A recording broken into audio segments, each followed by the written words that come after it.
Hi friends, spicy വേൾഡിൻ്റെ പുതിയൊരു വീഡിയോയിലേക്ക് എല്ലാവർക്കും സ്വാഗതം.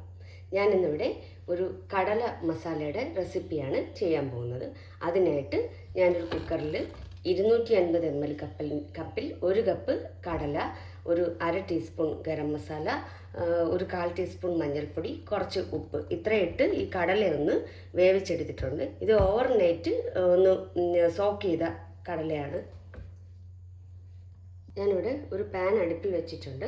പാൻ ചൂടായിട്ടുണ്ട്. ഇതിലേക്ക് നമുക്ക് കുറച്ച് വെളിച്ചെണ്ണ ഒഴിച്ചു കൊടുക്കാം. എണ്ണ ചൂടായിട്ടുണ്ട്. ഇതിലേക്ക് നമുക്ക് ഒരു ചെറിയ കഷ്ണം പട്ട, ഒരു ഏലക്ക, ഒരു 4 ഗ്രാമ്പു ഇത്രയും ചേർത്ത് കൊടുക്കാം.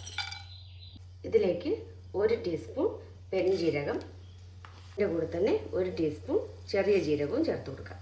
ഇതിലേക്ക് 1 ടീസ്പൂൺ അളവിൽ ജിഞ്ചർ ഗാർലിക് പേസ്റ്റ് ചേർത്ത് കൊടുക്കാം. ഇതിലേക്ക് 2 മീഡിയം വലിപ്പത്തിലുള്ള സവാള ചേർത്ത് കൊടുക്കാം. ഇതിലേക്ക് നമുക്ക് ആവശ്യത്തിനുള്ള ഉപ്പ് കൂടെ ചേർത്ത് കൊടുക്കാം. സവാള ഒന്ന് വാടി വന്നിട്ടുണ്ട്. ഇതിലേക്ക് നമുക്ക് ഒരു 10-12 കാഷ്യൂനട്ട് ചേർത്ത് കൊടുക്കാം. ഇതിലേക്ക് നമുക്ക് ഒരു മീഡിയം വലിപ്പത്തിൽ നല്ല പഴുത്ത ഒരു തക്കാളി ചേർത്ത് കൊടുക്കാം. ഇതോടെ ചേർത്ത് നന്നായിട്ട് തന്നെ ഒന്ന് വഴറ്റിയെടുക്കാം. ഇതിലേക്ക് നമുക്ക് ഒരു തണ്ട് കറിവേപ്പില കൂടെ ചേർത്ത് കൊടുക്കാം. ഇതിലേക്ക് നമുക്ക് ഒരു പിരിയ മുളക് കൂടെ ചേർത്ത് കൊടുക്കാം. ഇതിന് പകരം സാധാരണ വറ്റൽ മുളക് ചേർത്താലും മതിയാവും. ഇതിവിടെ നന്നായിട്ട് തന്നെ വാടി വന്നിട്ടുണ്ട്. ഇനി നമുക്ക് ഫ്ലെയിം ഓഫ് ചെയ്ത് ഇതൊന്ന് തണുക്കാനായിട്ട് മാറ്റി വയ്ക്കാം. ഇതിവിടെ നന്നായിട്ട് തന്നെ തണുത്ത് വന്നിട്ടുണ്ട്. ഇനി നമുക്ക് ഇതൊരു മിക്സിയുടെ ജാറിലേക്കിട്ട് നന്നായിട്ടൊന്ന് അരച്ചെടുക്കാം. ഇതിലേക്ക് നമുക്ക് അരയാൻ ആവശ്യമായിട്ടുള്ള ഒരു 2 ടീസ്പൂൺ വെള്ളം കൂടി ചേർത്ത് കൊടുക്കാം. ഇതിവിടെ നന്നായിട്ട് തന്നെ അരച്ചെടുത്തിട്ടുണ്ട്. പാൻ ചൂടായിട്ടുണ്ട്. ഇതിലേക്ക് നമുക്ക് ഓയിൽ ഒഴിച്ചു കൊടുക്കാം. ഒരു ബേ ലീഫ് എണ്ണയിലേക്ക് നമുക്ക് അരച്ച് വെച്ചേക്കുന്ന മസാല ചേർത്ത് കൊടുക്കാം. ഇനി ഇത് നന്നായിട്ട് തന്നെ ഒന്ന് ചൂടാക്കിയെടുക്കാം. ഒരു 2-3 മിനിറ്റ് നമുക്കിതൊന്ന് ഇളക്കി കൊടുത്ത് ഒന്ന് വശക്കിയെടുക്കാം. ഇതിലേക്ക് ഒരു 2 ടീസ്പൂൺ പിരിയൻ മുളക് പൊടി ചേർത്ത് കൊടുക്കാം. 1 ടീസ്പൂൺ മല്ലിപ്പൊടി,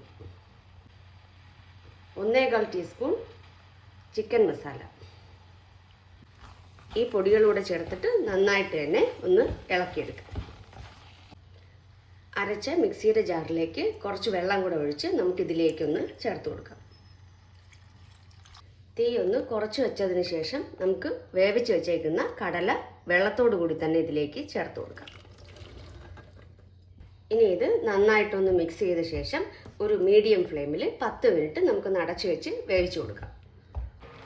ഇതിവിടെ പാകത്തിന് തന്നെ കുറുകി വന്നിട്ടുണ്ട്. ഈ സമയം നമുക്കിതിലേക്ക് ഒരു 1/4 കപ്പ് കട്ടിയുള്ള തേങ്ങാപ്പാലൂടെ ചേർത്ത് കൊടുക്കാം. ഇതോടെ ചേർത്ത് തിളയ്ക്കേണ്ട ആവശ്യമില്ല. ഒന്ന് ചൂടായി വരുമ്പോൾ തന്നെ നമുക്ക് ഇതൊന്ന് ഓഫ് ചെയ്യാം. ഇതിലേക്ക് നമുക്ക് കുറച്ച് മല്ലിയില കൂടെ ചേർത്ത് കൊടുക്കാം.